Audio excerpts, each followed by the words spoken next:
లూకా సువార్త 12వ అధ్యాయము 35వ వచనంలో రాయబడిన మాట గమనించండి. మీ నడుములు కట్టుకొని ఉండుడి, మీ దీపములు వెలుగుచుండనియండి. నేటి దినాలలో ఈ వాక్యం మనకు ఎంతైనా అవసరం, చదవబడిన వాక్యం. ఎందుకని దేవుని యొక్క రాకడ దినములలో మనం ఉన్నాం. యేసు ప్రభువు వారు ఈ భూమి మీదకి వచ్చి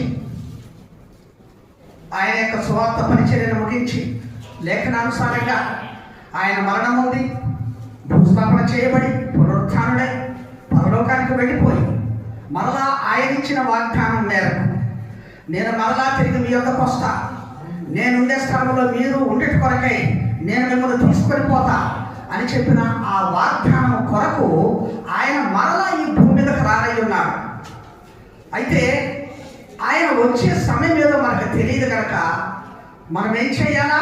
మనం నడుములు కట్టుకొని ఉండాలి, మన దీపాలు వెలుగుతూ ఉండాలి. అంటే దేవుడు మనకి ఇచ్చిన వెలుగు మనము ఆరిపోకుండా చూసుకొని, ఎందుకంటే ఆయన అకస్మాత్తుగా వచ్చిన ఈ సమయంలో మన దీపంలో వెలగకపోతే పరిస్థితి ఎలా ఉంటుంది? మత్తయి సువార్త 25వ అధ్యాయం 8వ వచనం చూస్తాం. వాళ్ళ దివిటీల్లో నూనె ఆరిపోయింది, దీపాలు ఆరిపోయాయి.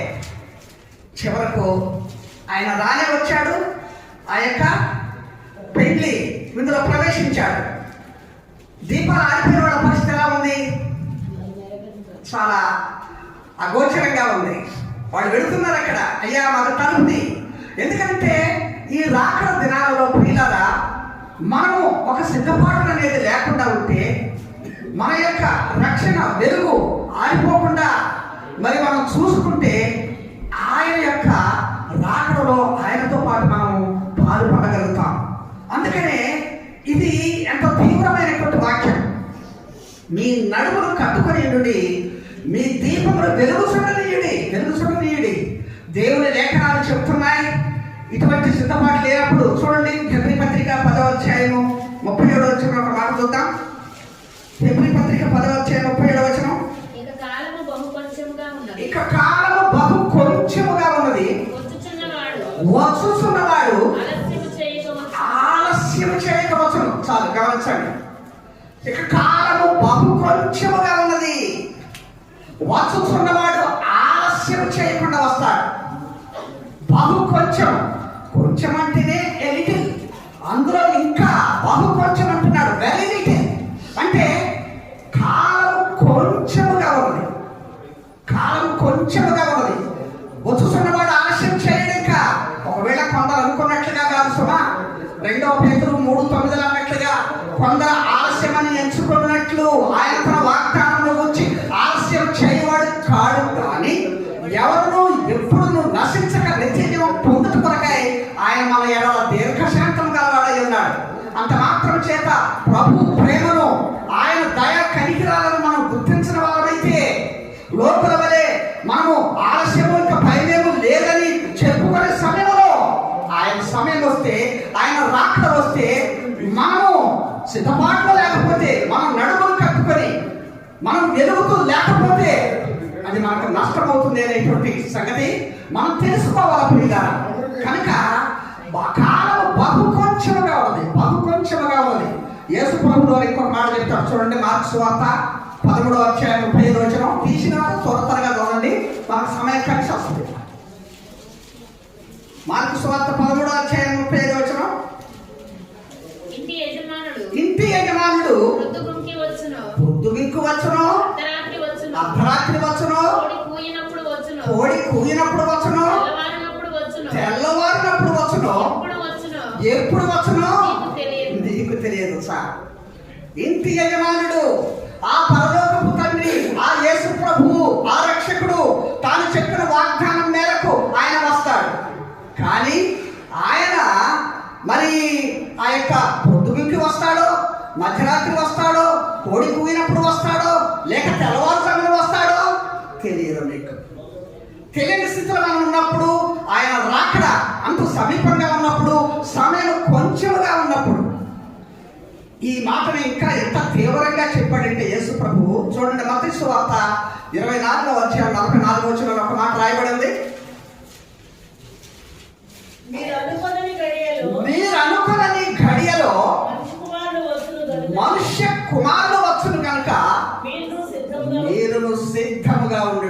మీరు అనుకున్న గడియలో మనుష్య కుమారుడు వచ్చును గనక. ఇక్కడ ప్రభువు సమయాన్ని ఒక గడియతో చెప్పాడు, ఒక గడియ కనుక ప్రియులారా, మరి ఒక గడియలో ఒక క్షణంలో ఆయన వస్తాడు. ఒక్క క్షణంలో కనురెప్ప పాటున అని మనం వాక్యంలో చూస్తాం. ఆయన కడగోరం మ్రోగుతుంది. అంటే సమయం ఎంత కుదించబడి ఉన్నది కనుక సమయము బహు కొంచెముగా ఉన్నది, బహు కొంచెముగా ఉన్నది. అందుకని మనం ఏం చేయాలంటే మనం సిద్ధంగా ఉండాలి. దానితో పాటు మన తోటి సమాజాన్ని కూడా మనం సిద్ధపరచాలి. అదే యెహెజ్కేలు గ్రంథంలో ఒక మాట అంటాడు, 38వ అధ్యాయం 7వ వచనంలో. చూడండి ఆ మాట, యెహెజ్కేలు గ్రంథము 38వ అధ్యాయము 7వ వచనం. నీవు సిద్ధముగా ఉండుము, నీవు సిద్ధముగా ఉండుము, నీవు సిద్ధపడి నీతో కూడా కలిసిన సమూహం అంతటిని సిద్ధపరచు. నీవు సిద్ధముగా ఉండు, నీతో పాటు కలిసిన నీ సమూహమును కూడా సిద్ధపరచు. నేటి దినాల్లో మనము ఇటువంటి సిద్ధపాటుతో మనము ఎంత జాగ్రత్త కలిగిన వారమై మన నడుములు కట్టుకొని మనము వెలుగుతూ ఆ దేవుడు ఇచ్చినటువంటి ఆ వెలుగును మనము ప్రకాశింపజేస్తూ ఈ లోకంలో ఉన్నప్పుడు దేవుని రాకడ ఏ సమయం ఎప్పుడు వచ్చినా కూడా ఆయనతో పాటు మనము పైకెత్తబడతామనేటువంటి ఆ నిరీక్షణ మనకుంటుంది. ఈ ఉదయకాల సమయంలో ఇటువంటి సిద్ధపాటు కొరకై మనము దేవుని రాకడ కొరకై సిద్ధంగా ఉన్నాం. ఈ సిద్ధపాటు ఎలా ఉండాలో తెలుసా? ఎట్లుంటుందో సిద్ధపడే విధానము, సిద్ధంగా ఉండే విధానం ఎలా ఉంటుందో తెలుసా? చూడండి, నిర్గమకాండము 12వ అధ్యాయం 11వ వచనం. మీరు దానిని తినవలసిన విధమేదనగా మీ నడుము కట్టుకొని చెప్పులు తొడుగుకొని మీ కర్రలు చేత పట్టుకొని త్వరపడుచు దాన్ని తినవలసాలి. ఇది ఆ యొక్క ఐగుప్తు దేశం మీద ఆ సంహారక దూత సంచారం చేయటానికి ముందుగా దేవుడు తన ప్రజలను ఇశ్రాయేలీయులకు ఇచ్చిన హెచ్చరిక, ఆ పస్కా బలి పశువును వధించి దానిని తినే విధానము అక్కడ చెప్తా ఉన్నాడు. మీ నడుములు కట్టుకొని మీ చెప్పులు తొడుగుకొని మీ కళ్ళ చేత పట్టుకొని త్వరపడుచు దానిని తినాలి. ఇది ఏం సూచిస్తుందంటే రెడీనెస్, ఒక సిద్ధపరచుకున్న విధానం, సిద్ధపాటు. అంత త్వరగా మనకు అక్కడ ట్రైన్ రిజర్వేషన్ అయిపోయింది లేదా బస్సు రిజర్వేషన్ అయిపోయింది. రిజర్వేషన్ టైం మనకు అక్కడ తెలిసి ఉంటుంది. ఇంటి దగ్గర మనం రెడీ అవుతాం, కొంచెం ఆలస్యం అవుతుంది. ఏమవుతుంది? ఎంత త్వరపడతాం, ఎలాగ బయలుదేరుతాము, గబగబా చేత పట్టుకుంటాం, బ్యాగ్ చేత పట్టుకుంటాం, డోర్ తెచ్చుకుంటాం, బయటకు వస్తాం. చెప్పులు తొడుక్కునే దాంట్లో తొందరతో చెప్పుల్లో కాళ్ళు పెడతా ఉంటాం. సిద్ధపడి మన యొక్క సామగ్రితో పరిగెత్తుతో పెడతాం. ఎందుకని? ఆ సిద్ధపాటు అలా ఉండాలి. కనుక ఇది క్రైస్తవ జీవితంలో మన సిద్ధపాటును మనం సిద్ధంగా ఉన్నదాన్ని తెలియజేస్తుంది. కనుక మీ నడుములు కట్టుకోనండి, మీ చెప్పులు తొడుక్కోనండి, మీ కళ్ళను చేత పట్టుకోనండి, మీరు సిద్ధంగా రెడీ. ఈనాడు విశ్వాసవంతమైన జీవితంలో దేవుడు రాకడ అతి సమీపంగా ఉన్న ఈ దినాలలో, సమయం ఇంకా లేనటువంటి ఈ దినాలలో, ఏ క్షణమో ఏ గడియో ఆయన రాకడ ఉన్న ఈ దినాలలో మనము విశ్వాసంగా మనం అటువంటి సిద్ధపాటును మనం కలిగినటువంటి వారమై మన యాత్రా జీవితంలో ముందుకు సాగాలనేటువంటిది ప్రభు మనకిచ్చినటువంటి వాక్యపు హెచ్చరిక. కనుక మీ నడుములు కట్టుకొని ఉండండి, మీ దీపాలు వెలుగుచుండనియండి. ముందుగా ఈ నడుములు కట్టుకోవటం అంటే, ఈ నడుములు కట్టుకునేది ఇది సిద్ధపరిచేదాన్ని, సిద్ధంగా ఉండేదాన్ని తెలియజేస్తుంది. కనుక దేని కొరకు మనము నడుములు కట్టుకుని మనం సిద్ధంగా ఉండాలా అనేటువంటి ఆ సత్యాలు, కొన్ని సంగతులు దేవుని వాక్యంలో మనము త్వరగా చూసుకొని మనము ముందుకు పోదాం. దయచేసి గమనించండి, 1 పేతురు పత్రిక 1వ అధ్యాయము 13 నుంచి గమనించినట్లయితే, కాబట్టి మీ మనస్సు అను నడుము కట్టుకొని నిబ్బరమైన బుద్ధి గలవారై యేసుక్రీస్తు ప్రత్యక్షమైనప్పుడు మీకు తేబడు కృప విషయమై సంపూర్ణ నిరీక్షణ కలిగియుండుడి. చదవమ్మా ఇంకా అలాగే. నేను పరిశుద్ధుడై ఉన్నాను కనుక మీరును పరిశుద్ధులై ఉండుడని వ్రాయబడి ఉన్నది. కాగా మీరు విధేయులకు పిల్లలై మీ పూర్వపు అజ్ఞాన దశలో మీకుండిన ఆశలను అనుసరించి ప్రవర్తింపక మిమ్మల్ని పిలిచిన వాడు పరిశుద్ధులై ఉన్న ప్రకారము మీరును సమస్త ప్రవర్తన యందు పరిశుద్ధులై ఉండుడి. ఇదేం తెలియచేస్తుందంటే మనము పరిశుద్ధతతో సిద్ధంగా ఉండాలి. ఏంటి? మీ మనస్సు అను నడుము కట్టుకొని 13వ వచనంలో రాయబడిన మాట గమనించండి. మీ మనస్సు అను నడుము కట్టుకొని నిబ్బరమైన బుద్ధి కలవాలై ఎలా ఉండాలా? ఆ ప్రభు ప్రత్యక్షమైనప్పుడు మీకు తేబడే కృప విషయమై సంపూర్ణ నిరీక్షణ. కనుక మీ మనస్సు అనే నడుము కట్టుకొని ఈనాడు మన మనస్సు ద్వారా, మన హృదయ తలంపుల ద్వారా, మన ఆలోచన ద్వారా మనము మలినమైన అపవిత్రమైన ఈ జీవితాన్ని మనం ఏం చేయాలంటే పరిశుద్ధపరచుకొని, ఎందుకని నేను పరిశుద్ధుడై ఉన్నాను కనుక మీరు పరిశుద్ధులై ఉండండి. ఒకప్పుడు మీ పూర్వపు అజ్ఞాన దశలో ఈ నిరీక్షణ, ఈ రక్షణ, ఈ అనుభవం లేని స్థితిలో మీరు అపవిత్రమైన జీవితాల్లో ఉన్న మీరు ఇక సాలు దాన్ని విడిచిపెట్టి మీ రక్షకుడు, మీ దేవుడు పరిశుద్ధుడు అయిన ప్రకారం మీరును పరిశుద్ధులుగా ఉండండి దేవుని వాక్యం సెలవిస్తాం. ఈ సిద్ధపాటు దేని కొరకనంటే మనం ఈ లోకంలో ఆ యొక్క పాపమును విడిచిపెట్టి పరిశుద్ధతతో ప్రభువుని ఎదుర్కోవడానికి అవసరమైన ఆ సిద్ధపాటు మనకు అవసరమైనది.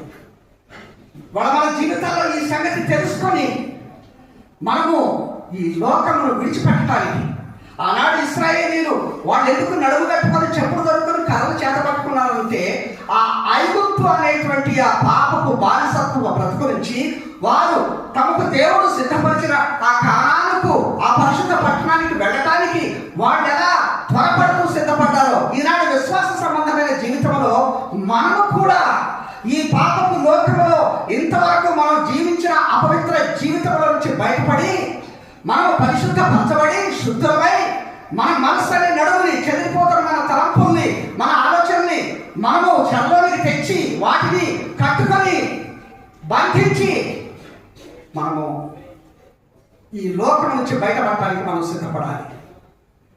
ఇటువంటిది కనుక నడుములు కట్టుకునే విషయంలో మనము పరిశుద్ధతతో లోకములో ఉన్న పాపమును విడిచిపెట్టి మనము దేవుని వైపు సాగటానికి మన నడుములు కట్టుకోవాలి అనేటువంటి సంగతిని మనం చూస్తుంటున్నాం. ఇకపోతే రెండవ విషయం చూద్దామా?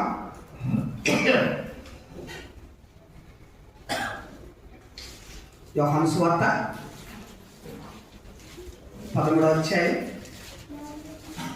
4వ వచనం గమనించండి. భోజన పంక్తిలో నుండి లేచి తన పై వస్త్రము అవతల పెట్టివేసి ఒక తువాలు తీసుకొని నడుములకు కట్టుకొనెను. ఒకసారి ప్రభు అయిన యేసుక్రీస్తు వారు తను ఏం చేస్తున్నాడు? నడుమునకు తువాలు కట్టుకున్నాడు.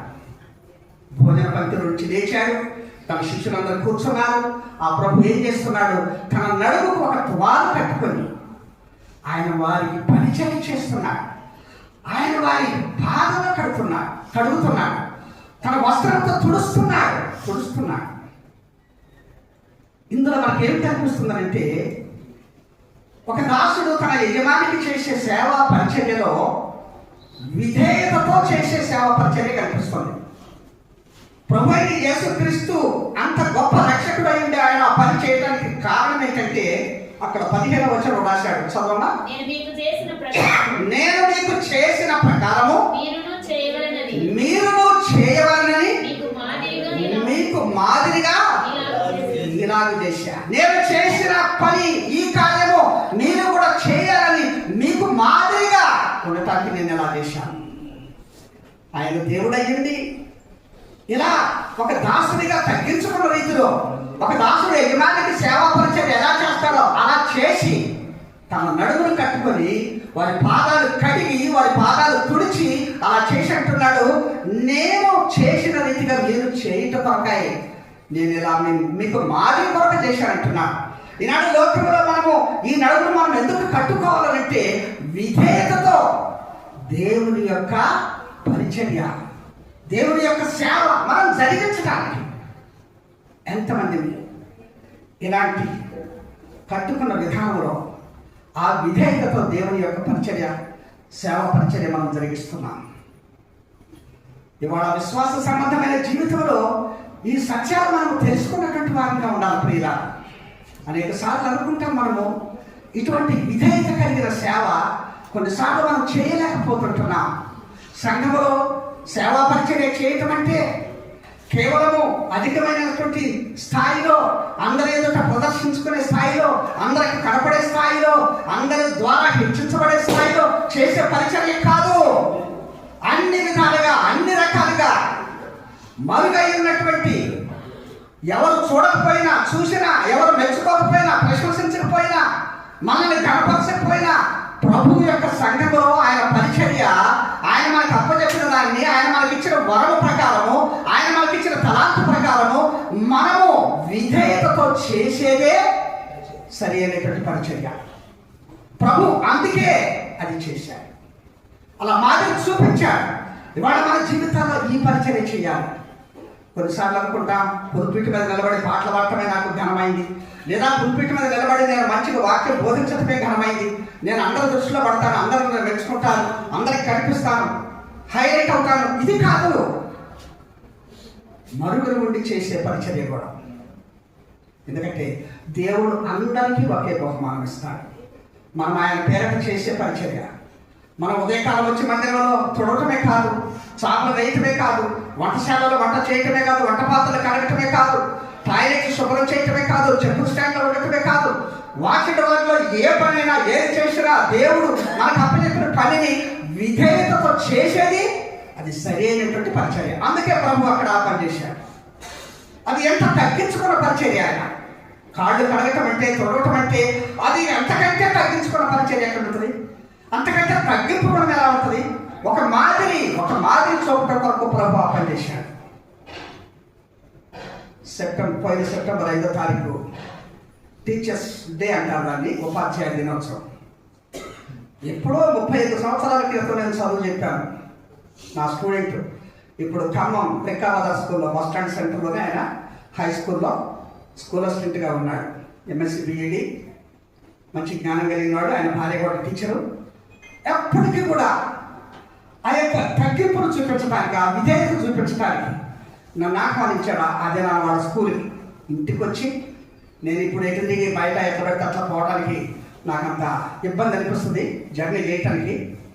ఇంటికి వచ్చాక నాకు ఫోన్ చేసి, అయ్యా ఇట్లా ఉపాధ్యాయ దినోత్సవం, నా గురువుగా మిమ్మల్ని నేను సన్మానించాలని ఇష్టపడుతున్నాను సార్, నేను వస్తా, మిమ్మల్ని తీసుకెళ్తా, సన్మానం జరిగిన తర్వాత నేను తీసుకొచ్చి మీ ఇంటి దగ్గర దించుతానని చెప్పి తన కారు తీసుకొని వచ్చి ఇంట్లో వచ్చి నన్ను తీసుకొని వెళ్ళి ఆ స్కూల్కి వెళ్ళి అక్కడ హెడ్ మాస్టర్, స్టాఫ్, స్టూడెంట్స్ అందరినీ కూడా మీటింగ్ హాల్లో గ్యాదర్ చేసి వాళ్ళ ముందు కుర్చీలో నన్ను కూర్చోబెట్టి ఒక పళ్ళెం తెచ్చి అందులో నా కాళ్ళు పెట్టి చెబుతా నీళ్ళు తీసుకొని తువాలు పెట్టుకొని ఎదురుగా ఆయన కూర్చొని కాళ్ళు కడిగి తుడిచి పిల్లలుగా చెప్తున్నాడు.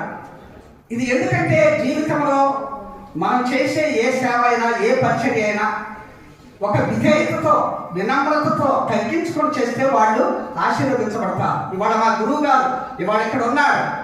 ఆయన చేసిన బోధన, ఆయన మాకు నేర్పిన ఒక మంచి ఆ యొక్క నైతికమైన విలువలు నేను ఎప్పుడు కూడా క్లాస్ రూమ్లో స్టూడెంట్స్కి కొద్దిగా కొన్ని మోరల్స్ నేర్పుతూ ఉంటాను. ఎందుకంటే దేవుడు నాకు ఇచ్చిన భారం అది, ఎక్కడికి వెళ్ళినా సరే.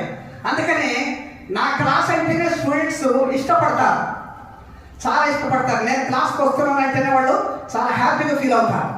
ఎందుకంటే సార్ బోధన మాకు బాగుంటుంది అని ఆ కృతజ్ఞత అన్నేళ్ల క్రితం నేను చెప్పినటువంటిది, 10th క్లాస్లో చెప్పినటువంటి అది అతను చెప్పి వాళ్ళకి ఇచ్చిన మాటను నేను గుర్తు చేస్తున్నాను. ఇప్పుడు నేను ఏదైతే సార్కు చేశానో ఇంత విధేయతతో మీరు కూడా మీ భవిష్యత్తులో ఇలా మీ పెద్దవారికి మీరు గౌరవించి వాళ్ళని కనపరిచి విధేయత చూపితే ఉన్నత స్థాయికి వస్తారు.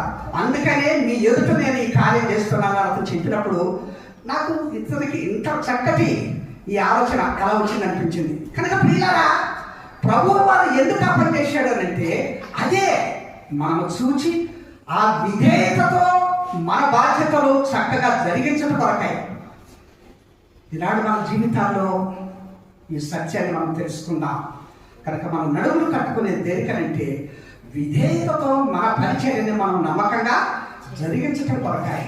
మనం నడుములు ఎందుకు కట్టుకుంటున్నామంటే, మన పాపపు జీవితంలో మన అపవిత్రమైన జీవితాన్ని విడిచిపెట్టి ప్రభు యొక్క పరిశుద్ధతను మనం కలిగిన వారమై ఈ లోకాన్ని విడిచిపెట్టి ముందుకు సాగటానికి మన నడుములు కట్టుకోవాల్సిన వారంగా ఉంటున్నాం. ఈ విషయాలన్నీ మనం తెలుసుకొని ఈనాడు మన జీవితాల్లో మన నడుములు మనం కట్టుకొని ఆ యొక్క సిద్ధపాటుతో మనం ప్రభు రాకడ కొరకై సిద్ధపరచబడతాం. ఇక మూడవ సంగతి నేను చెప్తాను, చూడండి. ఎఫెసీ పత్రిక 6వ అధ్యాయము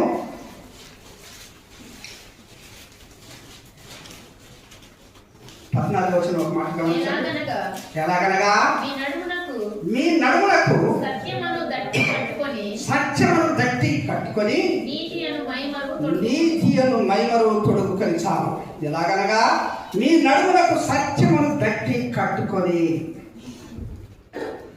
సత్యమును దట్టి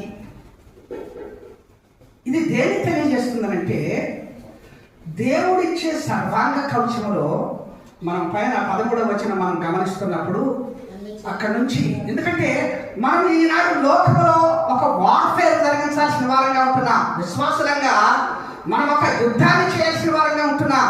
ఈ లోకంలో ఉన్నటువంటి దురాత్మల సమూహములతో, ఈ లోక నాదులతో, అంధకార శక్తులతో ఒక విశ్వాసి యొక్క పోరాటం ఎప్పుడూ ఉంటుంది. అందుకనే మీరు దేవుడిచ్చు సర్వాంగ కవచమును ధరించుకొని అందులో ఏం చేయమంటున్నాడు? సత్యమును దట్టి కట్టుకోండి. సత్యమును దట్టి. ఈ సత్యము మన ప్రభు అయిన యేసుక్రీస్తును చూపిస్తుంది. విశ్వాస సంబంధమైన జీవితంలో ప్రభువును మనం ధరించుకున్నప్పుడు, ప్రభువును మనతో అంటుకట్టుకున్నప్పుడు మనం విజయం పొందుతాం. కనుక ఇవాళ మన నడుములకు ఈ సత్యం అనేది దట్టి ఆ ప్రభు అయిన యేసుక్రీస్తును. ఎందుకంటే గలతీ 3:27లో రాయబడిన మాట, మీరు బాప్తిస్మం గుండా ఆ అనుభవాన్ని మీరు పొందినప్పుడు మీరు ఏమైనారు? యేసుక్రీస్తును ధరించుకున్నవారని. బాప్తిస్మం పొందిన ప్రతి వారం కూడా విశ్వాసం మన జీవితాల్లో అదే ఆ ప్రభువును ధరించుకున్న మన జీవితాల్లో మనం ఏమవుతామంటే, ఈ యొక్క ఆత్మీయ పోరాటంలో, ఈ యుద్ధంలో మనము విజయం పొందుతాం. ఎందుకని మనలో ఉన్నవాడు లోకంలో ఉన్నవాడి కంటే శక్తిమంతుడు. అందుకనే ఏ సైతాన్ సంబంధమైన, ఏ దురాత్మైన, ఏ యొక్క శత్రు సమూహమైన మనము విజయం పొందటానికి మనము ఆ సత్యమైన ప్రభువును మనం కట్టుకున్నప్పుడు, అది అరణ్యమైన, అది ఎంతటి భయంకరమైనటువంటి ఎడారి ప్రాంతమైన, ఆయన మీద మనం ఉండి ఆయనను ఆనుకొని మనం వెళతా ఉంటే మనకు విజయం. శత్రువు మనల్ని ఏమి చేయలేదు. పరమగీతాలు 8:5లో చూస్తాం, తన ప్రియుని మీద ఆనుకొని అరణ్య మార్గమున వచ్చున్నది ఎవతే అని అంటారు. అరణ్య మార్గములో, ఈ లోకమనే అరణ్యములో, ఈ లోకమనే ఎడారిలో, ఎంతో చెడిపోయిన పాపభూషితమైన ఈ లోకంలో ఒక విశ్వాసిగా ప్రభు రక్తం చేత కడగబడిన మన జీవితాల్లో మనం ప్రభు మీద ఆనుకొని నడుస్తూ ఉంటే మనకు విజయం వస్తుంది. కనుక ఏం చేయాలి? యేసు ప్రభువును మనం కట్టుకున్న వారంగా, ఆయనలో అంటుకట్టబడిన వారంగా, స్వాభావికమైన అడవి ఒలీవల మొక్కకు ఒక మంచి ఒలీవల మొక్క అంటుకడితే ఎలాగా ఈ యొక్క స్వాభావికమైన అడవి స్వభావంలోనికి ఆ క్రీస్తు యేసు యొక్క మంచి గుణలక్షణాలు వస్తాయో, అలాగే ఈనాడు మనం ఆ యేసు ప్రభువుని, ఆ సత్యమైన దట్టిని మనం కట్టుకున్నప్పుడు లోకంలో మనము విజయం పొందుతాం. కనుక ఆత్మీయ పోరాటంలో మనము విజయం పొందటానికి మన నడుములు ఈ సత్యంతో మనము కట్టుకునే వారంగా ఉండాలి. కనుక ప్రియమైనటువంటి వాళ్ళారా, ఈ ఉదయకాల సమయంలో దేవుడు మనకి ఇచ్చాడు. ఎందుకంటే ఈ 2025వ సంవత్సరం యొక్క ఆఖరి మాసంలో చివరి దినాలలో మనం ఉంటున్నాం. త్వరలో మనము మరొక నూతన సంవత్సరంలో అడుగులబోయేటువంటి ఆ తరుణంలో మన జీవితాల్లో ఈ సిద్ధపాటు మనకి ఎంతో అవసరం. ఈ దిద్దుబాటు కూడా మనకు అవసరం. తద్వారా మనము ఒక విజయవంతమైనటువంటి క్రైస్తవ జీవితంతో మన యాత్రలో వెళ్ళిపోతూ ఉంటాం కనుక ఆ రీతిగా మీ నడుములు కట్టుకొని ఉండండి, మీ దీపాలు వెలుగుచుండనియండి అని అంటున్నాడు. కనుక మనం నడుములు కట్టుకునేది అందుకోసమై ఈ సత్యాలన్నీ తెలుసుకున్నాం. కనుక పాపపు జీవితంలో నుంచి పరిశుద్ధత పొందిన వారమై మనం ఈ లోకమును విడిచిపెట్టేదాని కొరకు మనం మన మనస్సుని నడుములు కట్టుకుంటున్నాం. అలాగే విధేయతతో దేవుడు మనకి ఇచ్చిన పరిచర్యలు జరిగించడానికి మనం మన నడుములు కట్టుకుంటున్నాం. అందుకు యేసు ప్రభు ఆ రీతిగా తన మాదిరిని చూపించాడు, ఆ విధేయతను చూపించాడు. ఆ ఒబిడియన్స్ అనేది, ఆ విధేయత అనేది మనం మన జీవితాల్లో కనపరిచి ప్రభు మనకు చూపిన మాదిరిలో మనం నడుచుకున్నప్పుడు మనము ఆశీర్వదించబడతాం. మూడవదిగా ఈ యొక్క లోకములో విశ్వాస సంబంధమైన పోరాటంలో మనం విజయం పొందటానికి ఆ సత్యం అనేటువంటి దట్టిని మనం నడుము కట్టుకుందాం. ఆ యేసు ప్రభువును మనం కట్టుకుందాం. మనము ఆయనలో ఉన్నప్పుడే మనం ఫలిస్తాము, మనము బలపరచబడతాము, మనం వర్ధిల్లుతామని యేసు ప్రభువే చెప్పిన మాటలు మన యోహాను సువార్త 15వ అధ్యాయంలో చూస్తాం. ఆ మాటలన్నింటిలో కనుక ఈ విధంగా మన నడుములు కట్టుకుని ఉంటాం. ఇకపోతే రెండవ విషయం లూకా సువార్త 12:35 చెప్పబడిన రెండవ భాగము, నీ దీపములు వెలుగుచుండనీయుడు అంటున్నాడు. ఈ దీపాల సంగతి ఏంటి? ఈ విషయాన్ని కూడా మనం కొద్ది నిమిషాలు చూద్దాం. చూడండి, సామెతల గ్రంథము 20వ అధ్యాయము 27వ వచనం గమనించండి. నరుని ఆత్మ యెహోవా పెట్టిన దీపం సార్, దీపము నీ దీపములు వెలుగుచుండనీయుడు అంటున్నాడు. నరుని ఆత్మ యెహోవా పెట్టిన దీపం. దేవుడు మనలో తన ఆత్మను దీపముగా పెట్టాడు. గుర్తించుదాం ఈ సంగతి. దీపముగా పెట్టాడు. ఇది ఎప్పుడు వెలుగుతూ ఉండాలి. ఆరిపోకూడదు ప్రియులారా. ఎందుకని? దేవుడు మనలను లోకమునకు ఒక దీపములాగా చేశాడు, లోకమునకు వెలుగుగా చేశాడు. మత్తయి సువార్త 5వ అధ్యాయం 14వ వచనంలో రాయబడినప్పుడు ప్రభు అంటున్నాడు, మీరు లోకమునకు వెలుగై ఉన్నారు. కనుక మనం లోకమునకు వెలుగై ఉన్నాం. ఆ వెలుగైన దేవుడు మనల్ని వెలిగించాడు.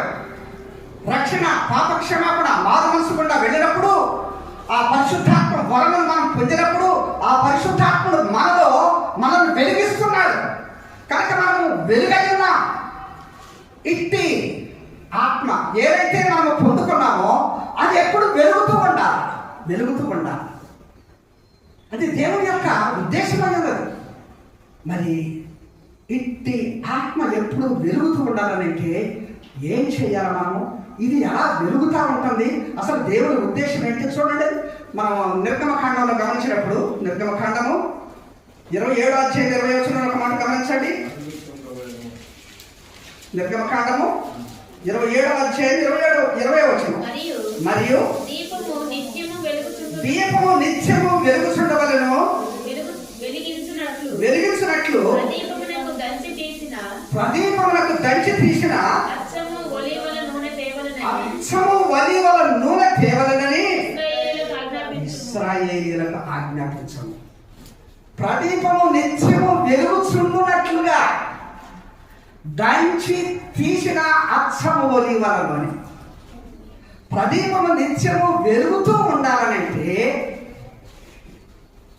ఆ వెలుగు, దానికి కావలసిన ఆ నూనె, ఒలీవల నూనె అనేది ఆత్మకు సాదృశ్యం. బైబిల్ గ్రంథంలో ఇప్పుడు కూడా గమనించండి, నూనె అనేది ఆత్మకు సాదృశ్యం. కనుక ఇట్టి ఆత్మ ఎప్పుడు వెలుగుతూ ఉండటానికి దంచి తీసిన ఒలీవ నూనె. ఈ దంచి తీసినటువంటిది దేనికి అంటే మనం దంచబడినటువంటి వారంగా ఉండాలి లోకంలో, మనము నలుగబట్టబడిన వారంగా ఉండాలి లోకంలో. దేవుని కొరకు మనము ప్రకాశించాలి అని అంటే అది ఏదో మనకు అంత సులువుగా కాదు. ఎప్పుడైతే యేసు ప్రభువును మనం అంగీకరిస్తామో, ఎప్పుడైతే యేసు ప్రభువును మనం రక్షకుడిగా ఎదుగుతామో అప్పుడే మనకు శ్రమ ఆరంభమవుతుంది అని మనం చూస్తుంటున్నాం దేవుని వాక్యంలో. ఎందుకంటే లోకము దేవుణ్ణి మెచ్చుకోలేదు, దేవుణ్ణి అంగీకరించలేదు. అందుకని ప్రభువును తృణీకరించిన లోకము ఎప్పుడైతే మనం ప్రభువును విశ్వసిస్తామో మనలను కూడా తృణీకరిస్తుంది. అంత మాత్రమే కాదు, శ్రమలు ఆరంభమవుతాయి. అందుకనే దేవుని యొక్క శ్రేష్టమైన వాగ్దానం మనం చూస్తాం యోహాను 16:33లో, లోకంలో మీకు శ్రమ కలుగుతుంది, అయినా ధైర్యం తెచ్చుకోండి, నేను లోకమును జయించాను. కనుక ఈ దంచుడు అనేటువంటిది మనం రక్షించబడిన తర్వాతనే మొదలవుతుంది. గమనించండి, ఇక్కడే మొన్న బాప్తిసం తీసుకున్నారు సురేష్ వేణు. దంచుడు మొదలైతేగా, అంతకుముందు లోకంలో మనం జీవిస్తే మనకు ఆంక్షలు ఉండవు, మనకేమి రిస్ట్రిక్షన్స్ ఏమి ఇది ఉండవు. కానీ ఎప్పుడైతే నువ్వు మానవసు పొందావో, రక్షణ పొందావో, బాప్తిసం తీసుకున్నావో, ఇక మొదలవుతుంది, శ్రమ ఆరంభమవుతుంది. కానీ మనం ధరించుకున్న ప్రభు మనతో ఉన్నాడు కనుక మనకేది అవసరం లేదు. అంటే మనం శ్రమల గుండా, శోధనల గుండా మనం వెళుతూ వచ్చినప్పుడే మనము ఆ యొక్క జీవకిరీటాన్ని పొందుకుంటాం. కనుక దంచి తీసిన ఆ అచ్చము ఒలీవ నూనె కావాలా, అప్పుడే ఆ ప్రదీపము నిత్యము వెలుగుతూ ఉంటుంది. ఈ దినాల్లో చాలా మంది రక్షణ మారుమనసు పొందిన తర్వాత సంవత్సరాలు గడుస్తున్న కొద్దీ వారి యొక్క ఆత్మీయ తీవ్రత ఆ స్థాయి తగ్గిపోయి వారు ఎలా లోకంలోనికి నెమ్మదిగా దిగజారిపోతారో. అందుకని సాతానుడు పొంచి ఉంటాడు ఎప్పుడు కూడా. ఒక మందిరంలో మంచి ఆనందంతో మందిరం కిటకిటలు ఆడుతూ ఉంది, దేవుని వాక్య బోధ జరుగుతూ ఉంది. ఆ రాత్రికాల సమయంలో వాళ్ళంతా ఆన్లైన్ ప్రేయర్ పెట్టుకున్నారు. సాతానుడు వచ్చి చలికాలం, ఇదే డిసెంబర్ సీజన్, ఆలయం బయట ఉన్న అరుగు మీద మంచిగా గొంగళి కప్పుకొని కూర్చున్నాడట. ఒక విశ్వాసి లేటుగా వచ్చాడు మందిరంలోకి. ఏమిటి సాతానా, నువ్వు వచ్చి లోపల బయట కూర్చున్నావేంటి? లోపల కదా నీ పని, అందరూ లోపల మందిరం నిండా ఉన్నారు, వెళ్ళి నీ పని నువ్వు మొదలయ్యచ్చు కదా అని అంటే సాతానుడు అంటాడంట, లోపల ఉన్నాళ్ళతో నాకేం చింత లేదు, వాళ్ళందరూ నా వాళ్ళే కనుక నేను వాళ్ళ మధ్య నేను చేయాల్సిన పని ఏమీ లేదు, బయట కూర్చున్నా, ఇంకే ఉండాలన్నా నాకు దొరుకుతా, నాకు కొత్త ఉండాలని చూస్తున్నా, వాళ్ళంతా నా అధీనంలో ఉన్నాడు అనుకున్నాడు సాతాను. ఈనాడు క్రైస్తవ జీవితంలో చాలా మంది జీవితాలు అలా ఉన్నాయి. విశ్వాసులుగా, దేవుని బిడ్డలుగా పిలువబడుతున్నారు, కానీ వాళ్ళ జీవితాల్లో సరి అయినటువంటి ప్రభు కొరకు జీవించే ఆ దంచిన అనుభవం, ఆ శ్రమలు పొందిన అనుభవం, పరిశోధనలు తట్టుకున్న అనుభవం వాళ్ళ జీవితాల్లో లేదు. ఇది దేవుడు పెట్టిన ఆత్మ. లోపల దేవుడు మనకిచ్చిన పరిశుద్ధాత్మ ఉన్నాడే, ఆయన దేవుడు మనకిచ్చిన వరం. ఆ ఆత్మ నిత్యము వెలుగుతూ ఉండాలంటే దంచి తీసిన అచ్చమైన ఒలీవ నూనె అవసరం. కనుక ఆ రీతి ఆ యొక్క శ్రమల గుండా వెళ్ళే ఆ అనుభవము మనకెంతైనా అవసరం. ప్రకటన 2:10 అంటాడు కదా, 10 దినములు మీకు శ్రమ కలుగుతుంది, ఆయనను మీరు ధైర్యం తెచ్చుకొని సహిస్తే అప్పుడు మీకు జీవితం. శ్రమ కలుగుతుంది 10 దినములు. 10 అనేది ఎప్పుడు పరీక్షకు గుర్తుగా ఉంటుంది. ఆ పరీక్షను మనం నెగ్గాలి. దాని కొరకు అనేక రీతులుగా సాధారణ మన వెంటాడి మన పడగొట్టడానికి, మన పాడు చేయటానికి ప్రయత్నం చేస్తూ ఉంటాడు. అయితే ఇటువంటి స్థితిలో మనం అనేకమైన ఆటుపోట్లు, మనం అనేకమైన అడ్డంకులు, అనేకమైన శ్రమలు, కష్టాలు మనం ఎదుర్కోవాల్సి వస్తుంది. విశ్వాసమైన మనం ఈ సత్యాన్ని గ్రహించుదాం. కనుక ప్రియులారా, ఈ దీపం అటువంటిది. కనుక మన దీపాలు ఎప్పుడు వెలిగేటువంటి అనుభవం మనం నడుచుకునేటువంటి వారంగా మనం ఉండాలి. ఎందుకని లోకంలో ఆ రీతిగా మనము జీవించటం కొరకయ్యే మన దీపాలు వెలుగుతూ ఉండాలని ప్రభు యొక్క వాక్యము మనకు చెప్తా ఉంది. ఎందుకు అలా వెలుగుతూ ఉండాలంటే, మనం ఎప్పుడూ కూడా మన దేవునికి మహిమ తేవాలంటే, ఒక మాట అక్కడ అంటాడు చూడండి, మత్తయి సువార్త 5:16 రాయబడిన మాట చూడండి. మనుషులు మీ సక్రియలను చూచి పరలోకమందున్న మీ తండ్రిని మహిమపరచునట్లు వారి ఎదుట మీ వెలుగు ప్రకాశింపనియండి. చూడండి, మనుషులు ఎప్పుడు కూడా మీ సక్రియలను చూచి పరలోకమందున్న మీ తండ్రిని మహిమ పరచునట్లు వారి ఎదుట మీ వెలుగు ప్రకాశించనియండి. అంటే మనము వెలుగుతూ ఉన్నప్పుడే మన సక్రియల ద్వారా తండ్రికి, దేవునికి మహిమ తీసుకొని రాగలుగుతాం. ఈనాడు క్రైస్తవుల ద్వారా దేవునికి మహిమ వస్తుందా, అవమానం వస్తుందా? చాలా మంది జీవితాల్లో వాళ్ళ బ్రతుకులు సరిగా లేని కారణాన, వారి సాక్ష్యం సరిగా లేని కారణాన లోకంలో క్రైస్తవులంటే వీళ్ళ చాలా ఎగతాళి చేసే పరిస్థితుల్లో ఉన్నాయి నేటి దినాల్లో క్రైస్తవ సమాజాలు. ఎందుకని? సత్క్రియలు లేవు మనలో. దేవుడు మన కొరకు సత్క్రియలు కొన్ని ఆయన నిర్ణయించాడు. ఎఫెసీ 2:10 అంటాడు, మీరు వాటి యందు నడుచుకోవాలని దేవుడు ముందుగా సిద్ధపరిచిన సత్క్రియల యందు. దేవుడు కొన్ని సత్క్రియలు మన కొరకు సిద్ధపరిచాడంటే వాటిని నడుచుకోవాలని. నడుచుకుంటున్నామా మనము? మన క్రియలు సత్యలతో కూడినే ఉంటున్నాయా? సత్క్రియలతో మనం ఉంటున్నామా? అప్పుడే మన దేవునికి మహిమ. కనుక ప్రభు చెప్తున్న మాట అది మత్తయి 5:16.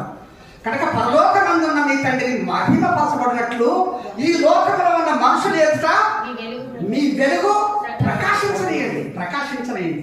అందుకని మనం ప్రకాశించాలి. అందుకని మనం వెలుగుతూ ఉండాలి. దేవుడు మనకిచ్చిన ఈ ఆత్మ ఎప్పుడు వెలుగుతూ ఉండాలి. అది ఆరిపోకూడదు. ఒక మనిషి యొక్క సాక్ష్యం చూడండి. యోహాను సువార్త 5వ అధ్యాయం 35 వచనం గమనించండి. అతడు మండుచు ప్రకాశించుచున్న దీపమై ఉండెను. యోహానును గూర్చి, బాప్తిస్మమిచ్చు యోహానును గూర్చి, క్షమించండి, అంటే బాప్తిస్మమిచ్చు యోహానును గూర్చి ప్రభువు చెప్తున్నటువంటి సాక్ష్యం. ఎందుకంటే 2 యోహాను ఉన్నారు. ప్రియుడైన యోహాను ఉన్నాడు, బాప్తిస్మమిచ్చు యోహాను ఉన్నాడు. ప్రభు చెప్తున్నది ఇక్కడ ఆ యొక్క బాప్తిస్మమిచ్చు యోహాను గురించి ప్రభు చెప్పిన మాట. కనుక అతడు మండుచు ప్రకాశించుచున్న దీపమై ఉండెను. ప్రకాశించాడు, మండిపోయాడు. ఎటువంటి దీపంగా ఉన్నాడు? ఆయనకు వచ్చినటువంటి ఆ ఆటుపోట్లు, ఆ శోధన, ఆ భయంకరమైనటువంటి ఆ యొక్క మరి తన ప్రాణత్యాగం. ఎందుకని? ఆయన ఎంతగా ప్రకాశిస్తే చెడును అంతగా అసహించుకున్నాడు, పాపమును అంతగా అసహించుకున్నాడు. ఆ దినాలలో హేరోదు చేసిన ఒక దుష్కార్యానికి, హేరోదు చేసిన ఒక తప్పుడు పనికి రాజు అయినప్పటికీ కూడా ఖండించాడు. ఎలా ఖండించగలిగాడు? ఎందుకంటే ఆయనలో ఉన్న ఆ దీపము, ఆ ఆత్మాభిషేకము ప్రజ్వలిస్తా ఉన్నది. మండుచు ప్రకాశించాడు. అటువంటి వెలుగు అలా మండుతూ ఉండాలి. సామాన్యమా? ఒక సామాన్యుడు ఒక రాజును, హేరోదు నువ్వు చేసిన ఈ చెడ్డ పని మంచిది కాదు, ఏమి హెచ్చరిక చేశాడు ఆయన? తన సోదరుని భార్యను అతను ఉంచుకున్నాడు. ఒక రాజే ఒక చెడ్డ కార్యానికి శ్రీకారం చుడితే, ఒక రాజే ఒక దుష్కార్యంతో తన తోటి సహోదరుని భార్యను తను ఉంచుకుంటే అది ప్రజల్లోకి వెళ్తే ఎలా ఉంటుంది? ప్రజలు కూడా చెడిపోతారు కదా. కనుక ఇంత చెడ్డ కార్యం నువ్వు చేయటం మంచిది కాదని యోహాను హెచ్చరిక చేశాడు. తెలియదా యోహానుకు? ఒక రాజుని వ్యతిరేకిస్తే, రాజునే తప్పు ఎత్తి చూపితే తనకు శిక్ష ఉంటుంది. తెలియదా? రాజు తలుచుకుంటే కొరడాదేవరు తక్కువ సామెతలు ఉన్నాయి కదా. కనుక కానీ యోహాను యొక్క భారం ఏంటంటే, యథా రాజా తథా ప్రజ. రాజు ఎలా ఉంటే ప్రజలు అలా ఉంటారు. సమాజం పాడైపోతుంది, చెడిపోతుంది. నువ్వే ఒక సమాజానికి మాదిరిగా ఉండాల్సిన రాజు, నువ్వే చెడ్డకార్యం చేస్తే ప్రజలు చేయరా, కనుక నువ్వు చేస్తున్నది దుష్కార్యము అని హెచ్చరిక చేశాడు. ఆ హెచ్చరిక వల్ల కలిగే పర్యవసానం తనకు తెలుసు. తన ప్రాణత్యాగం చేయటానికి కూడా యోహాను ఏం చేశాడు? మండుచు ప్రకాశించుతున్న దీపమయ్యాడు. ఈనాడు చెడుని వ్యతిరేకించడానికి, చెడుని ఖండించడానికి సంఘంలో, సమాజంలో ఎంతమంది విశ్వాసాలు ఆ రీతిగా ఉంటున్నారు? ప్రకాశించాలి. మన వెలుగు ప్రకాశించబడాలి. అలా మనము దేవుడు మనకిచ్చిన ఈ ఆత్మ దీపాన్ని మనం ఎప్పుడు వెలుగుతూ ఆరిపోకుండా చూసుకోవాలి. కనుక ప్రేమైనటువంటి వారులారా, ఇది ఈయన యొక్క సాక్ష్యముతో కూడినటువంటి యోహాను యొక్క సాక్ష్యపు ఈ యొక్క దీపం అని మనం ఇక్కడ చూస్తుంటున్నాం. ఇకపోతే ఇంకొక సంగతి మనం చూద్దాం. ఫిలిప్పీలకు రాసిన పత్రిక 2వ అధ్యాయము 16వ వచనం. అట్టి జనము మధ్యను మీరు జీవవాక్యమును చేతపట్టుకొని లోకమందు జ్యోతుల వలె కనబడుచున్నావు. అందువలన నేను వ్యర్థముగా పరిగెత్తలేదనియు నేను పడిన కష్టము నిష్ప్రయోజనము కాలేదనియు క్రీస్తు దినమున నాకు అతిశయ కారణము కలుగుచాను. అట్టి జన్మ మధ్యన మీరు జీవవాక్యముల చేత పట్టుకొని లోకమందు జ్యోతుల వలె కనబడుచున్నారు.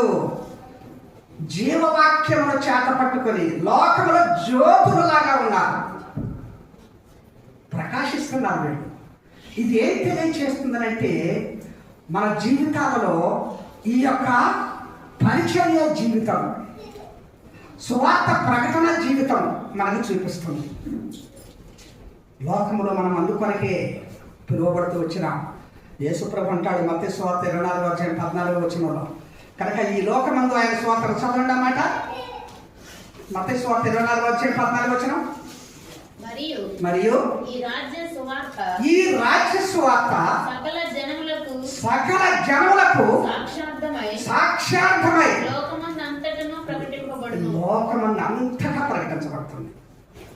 ఈ రాజ్య సువార్త ఇవాళ లోకంలో వెలిగించబడిన మనము, వెలుగుతూ ఉన్న మనము ఈ జీవవాక్యముల చేత పట్టుకొని లోకములో జ్యోతులులాగా, వెలిగే దీపాలుగా, ప్రకాశించే దీపాలుగా మనం ఉంటున్నాం.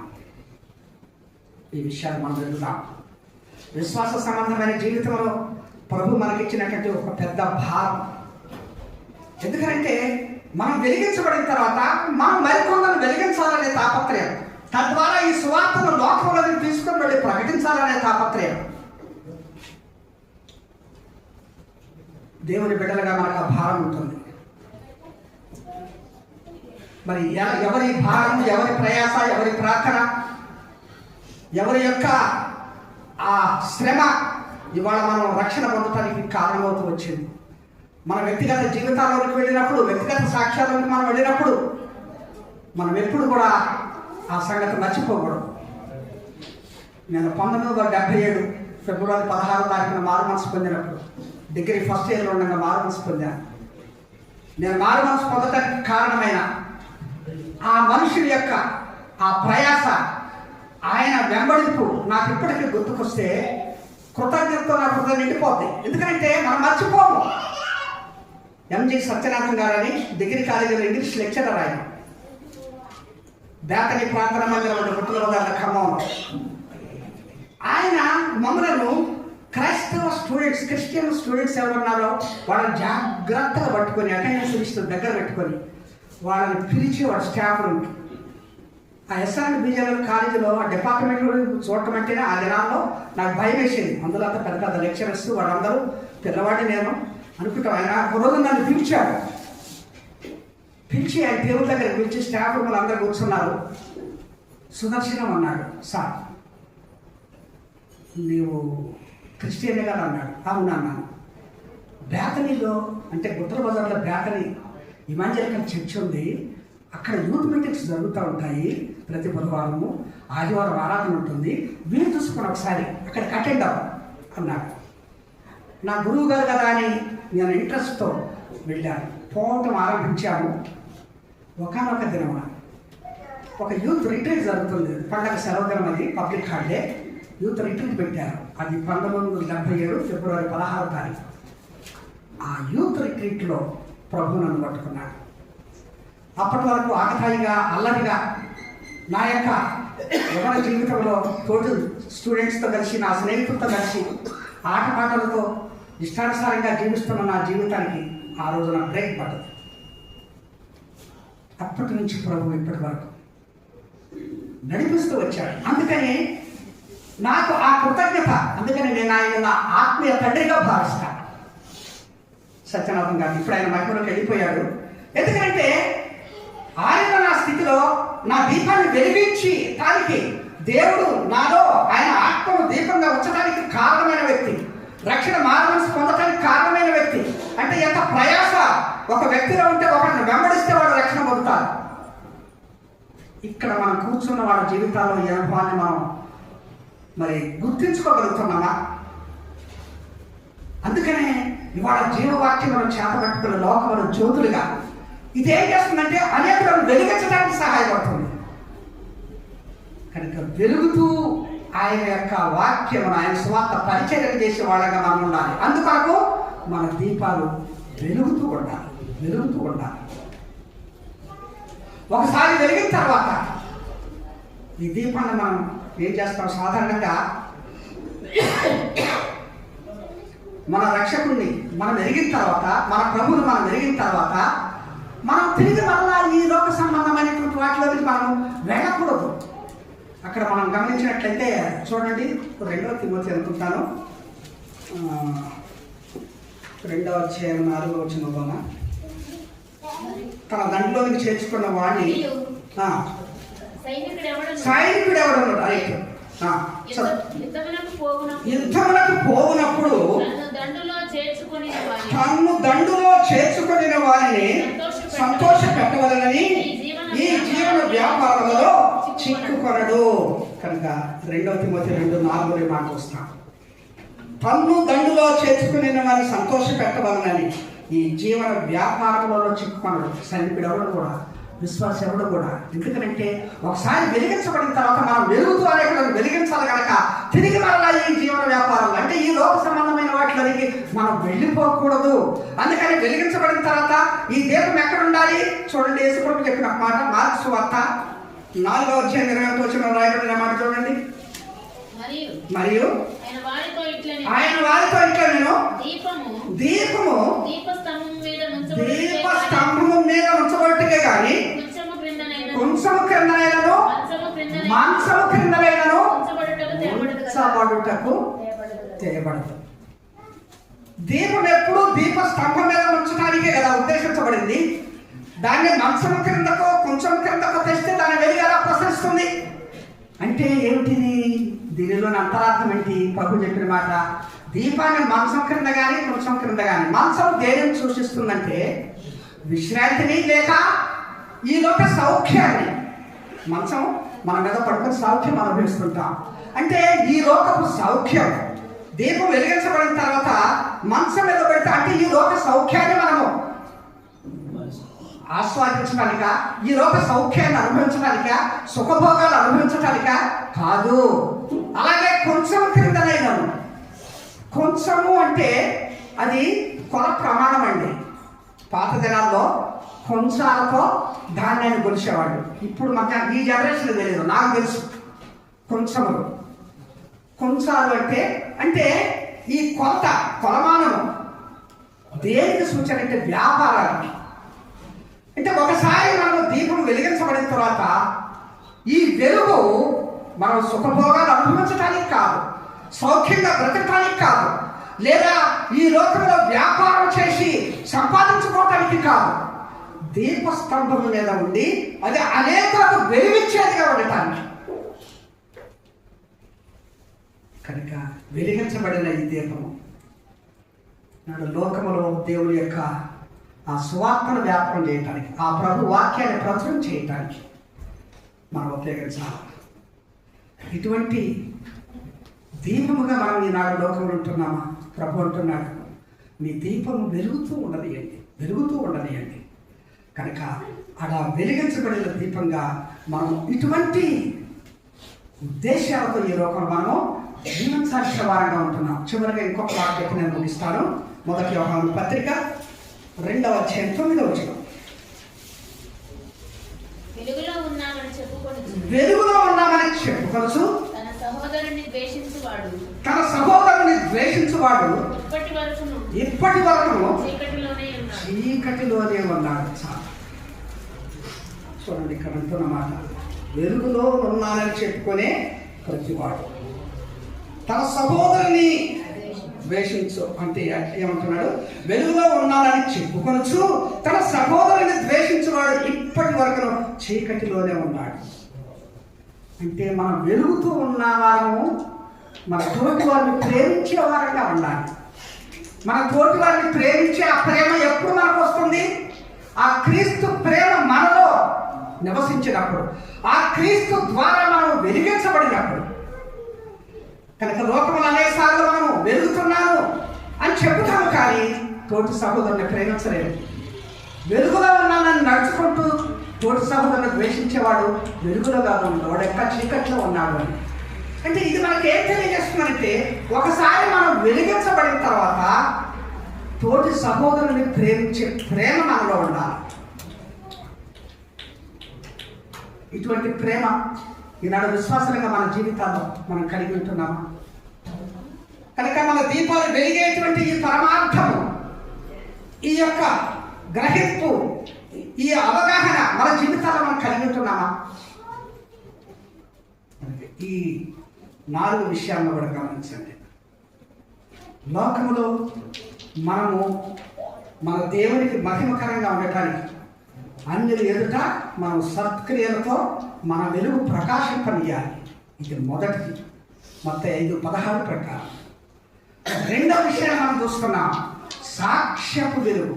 యోహాను కూర్చిన మాట, యోహాను సువార్త 5:35 అతడు మండుచు ప్రకాశించుచు ఉన్న దీపం.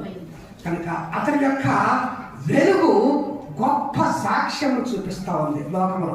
అట్టి సాక్ష్యము గలవారుగా ఈనాడు లోకంలో మన జీవితాలు ఉండాలి.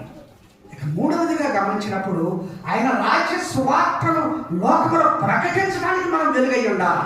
ఫిలిప్పీ 2:16 ప్రకారం మీరు జీవవాక్యమును చేత పట్టుకొని లోకంలో జ్యోతులాగా.